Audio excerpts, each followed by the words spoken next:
स्वागत है आपका HJ एडुकेशन हिंदी में। इस वीडियो में हम लोग प्लानिंग और कंट्रोलिंग के बीच में रिलेशन को समझेंगे और जानने का प्रयास करेंगे कि किस प्रकार प्लानिंग और कंट्रोलिंग आपस में रिलेटेड है। इसके अलावा हम लोग कंट्रोलिंग के फीचर्स को पढ़ेंगे और कंट्रोलिंग के इंपॉर्टेंस और लिमिटेशंस को भी जानेंगे। प्लानिंग और कंट्रोलिंग मैनेजमेंट का दो अलग फंक्शन होता है, पर प्लानिंग और कंट्रोलिंग का फंक्शन आपस में रिलेटेड होता है। प्लानिंग कंट्रोलिंग का बेस होता है। मैनेजमेंट को प्रॉपरली परफॉर्म करने के लिए प्लानिंग और कंट्रोलिंग दोनों का प्रॉपर इंप्लीमेंटेशन होना बहुत जरूरी होता है।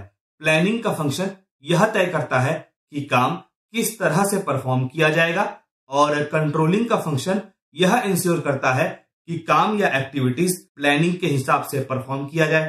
प्लानिंग का फंक्शन ऑर्गेनाइजेशन के लिए गोल सेट करता है और कंट्रोलिंग का फंक्शन उन गोल्स को अचीव करने में हेल्प करता है।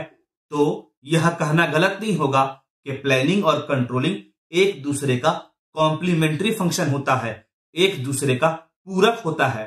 बिना प्लानिंग के काम से जुड़ा, एक्टिविटी से जुड़ा स्टैंडर्ड्स तय नहीं किया जा सकता।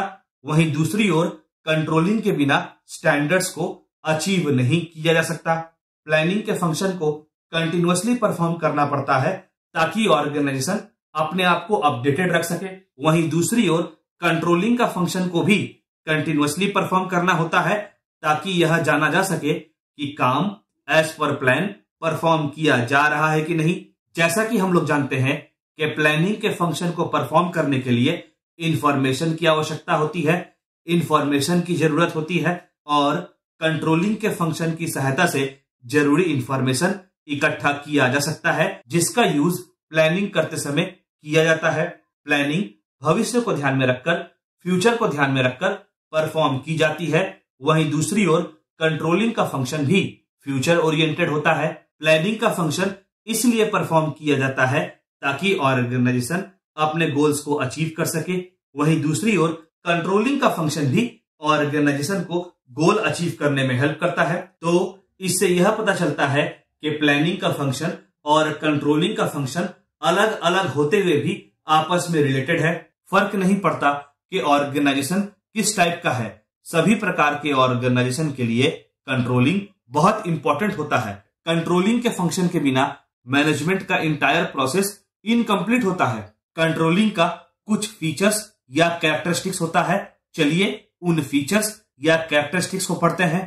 पहला, important function of management. Controlling management का एक इंपॉर्टेंट फंक्शन होता है। जैसे प्लानिंग, ऑर्गेनाइजिंग, स्टाफिंग और डायरेक्टिंग का फंक्शन होता है, वैसे ही कंट्रोलिंग का फंक्शन होता है। कंट्रोलिंग एक इंपॉर्टेंट फंक्शन इसलिए होता है क्योंकि प्लानिंग हो जाने के बाद कंट्रोलिंग के फंक्शन में ही यह देखा जाता है कि काम as per plan, as per standard perform किया गया है कि नहीं। और कंट्रोलिंग के फंक्शन से यह पता चलता है कि प्लान किस हद तक फॉलो किया गया है और कंट्रोलिंग से यह भी जाना जा सकता है कि प्लान कितना इफेक्टिव रहा और प्लान कितना प्रॉपरली इंप्लीमेंट किया गया।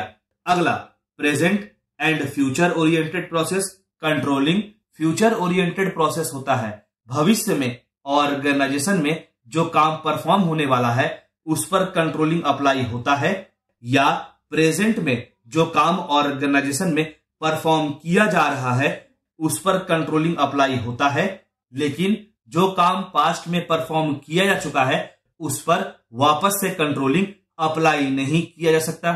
यहां यह कहना जरूरी हो जाता है कि पास्ट का परफॉर्मेंस से जो एक्सपीरियंस मिलता है उसे कंट्रोलिंग के प्रोसेस को बेहतर किया जा सकता है। अगला, कंटिन्यूअस प्रोसेस। कंट्रोलिंग का फंक्शन को एक बार परफॉर्म करने से प्रॉपर रिजल्ट नहीं मिलता। कंट्रोलिंग को कंटिन्यूअसली परफॉर्म करना होता है।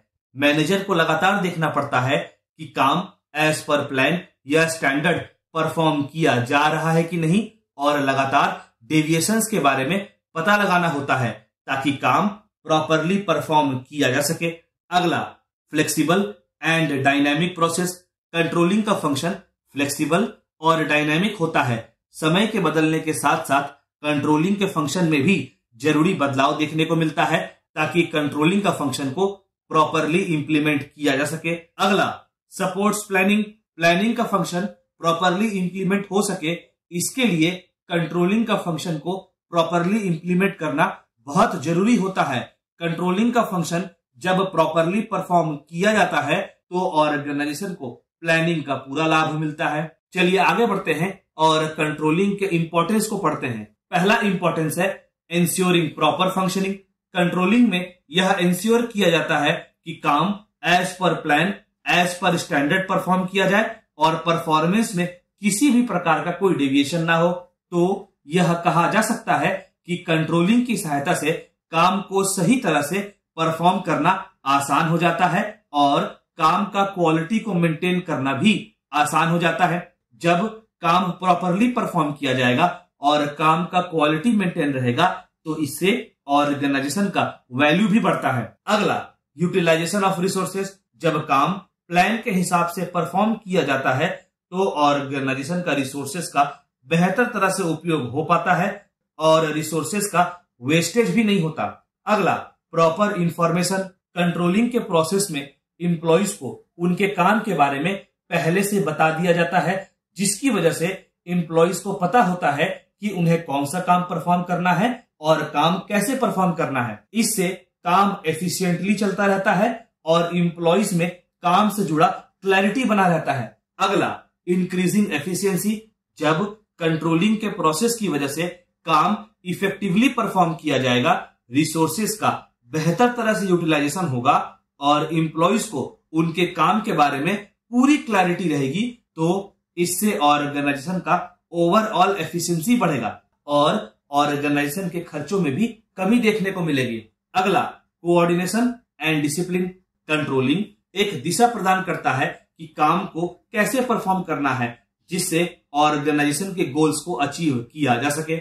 ऑर्गेनाइजेशन के सारे इंप्लॉइज उस स्टैंडर्ड या प्लान को फॉलो करते हुए काम करते हैं, जिससे ऑर्गेनाइजेशन में काम से जुड़ा डिसिप्लिन को मेंटेन करना आसान हो जाता है और साथ ही साथ इंप्लॉइज में कोऑर्डिनेशन भी बढ़ता है। अगला, रिड्यूसिंग डेविएशंस एंड एरर्स। जब काम स्टैंडर्ड के हिसाब से, प्लान के हिसाब से परफॉर्म किया जाएगा तो काम में डेविएशन होने के चांसेस कम जाते हैं और गलतियां होने के चांसेस भी कम जाती है, जिससे काम एक्यूरेटली परफॉर्म किया जा सकता है। अच्छा, कंट्रोलिंग में एडवांटेजेस के अलावा कुछ लिमिटेशंस भी होते हैं। चलिए आगे बढ़ते हैं और कंट्रोलिंग के लिमिटेशंस को पढ़ते हैं। पहला, सेटिंग स्टैंडर्ड्स। स्टैंडर्ड को क्वालिटेटिव टर्म्स में सेट किया जा सकता है और क्वांटिटेटिव टर्म्स में भी सेट किया जा सकता है। क्वांटिटेटिव टर्म्स का मतलब हुआ स्टैंडर्ड को इस तरह से सेट किया गया है जिसे मापना आसान होता है, जैसे कितना यूनिट का प्रोडक्शन हुआ, कितना यूनिट का सेल हुआ, कितना यूनिट को परचेज किया गया, कितना यूनिट को खरीदा गया आदि। वही दूसरी तरफ स्टैंडर्ड को क्वालिटेटिव टर्म्स में भी सेट किया जा सकता है। क्वालिटेटिव टर्म्स का मतलब हुआ किसी भी यूनिट का, किसी भी इकाई का क्वालिटी को बताना, क्वालिटी को उजागर करना। पर स्टैंडर्ड को क्वालिटेटिव टर्म्स में मेजर करना आसान नहीं होता। इंप्लॉय का काम के प्रति डेडिकेशन, इंप्लॉय का काम के प्रति लगन, इंप्लॉय का काम के प्रति ईमानदारी, इंप्लॉय का कमिटमेंट लेवल आदि जब स्टैंडर्ड क्वालिटेटिव टर्म्स में फिक्स किया जाता है तो फिर कंट्रोलिंग का प्रोसेस को सही से परफॉर्म नहीं किया जा सकता और कंट्रोलिंग का प्रोसेस को परफॉर्म करना डिफिकल्ट हो जाता है। अगला, फैक्टर्स बियॉन्ड कंट्रोल। कुछ एक्सटर्नल फैक्टर्स ऐसे होते हैं जिन पर ऑर्गेनाइजेशन का कोई कंट्रोल नहीं रहता है, जैसे गवर्नमेंट का पॉलिसी, कॉम्पिटिटर, टेक्नोलॉजी आदि। इन फैक्टर्स में किसी भी प्रकार का कोई चेंजेस आता है तो फिर कंट्रोलिंग के प्रोसेस को प्रॉपरली इंप्लीमेंट करने में परेशानी होती है। अगला लिमिटेशन है कोऑपरेशन फ्रॉम एम्प्लॉय। जितना अधिक एम्प्लॉय कोऑपरेट करेंगे, कंट्रोलिंग का प्रोसेस उतने अच्छे से परफॉर्म किया जा सकेगा। पर यदि एम्प्लॉयज कोऑपरेट ना करें या एम्प्लॉयज कंट्रोलिंग के प्रोसेस का विरोध करें तो ऐसे सिचुएशन में कंट्रोलिंग का फंक्शन को प्रॉपरली इंप्लीमेंट नहीं किया जा सकता। अगला लिमिटेशन है expensive and time consuming process. Controlling एक कॉस्टली प्रोसेस है। कंट्रोलिंग के प्रोसेस में हर एक परफॉर्मेंस को मेजर किया जाता है और यह देखा जाता है कि काम स्टैंडर्ड के हिसाब से परफॉर्म किया गया है कि नहीं, और फिर इम्प्लॉय इसके बारे में सीनियर को रिपोर्ट करते हैं। इन सब में काफी समय भी लगता है और ऑर्गेनाइजेशन को काफी पैसे भी खर्चने पड़ते हैं और ऑर्गेनाइजेशन का काफी खर्च भी होता है।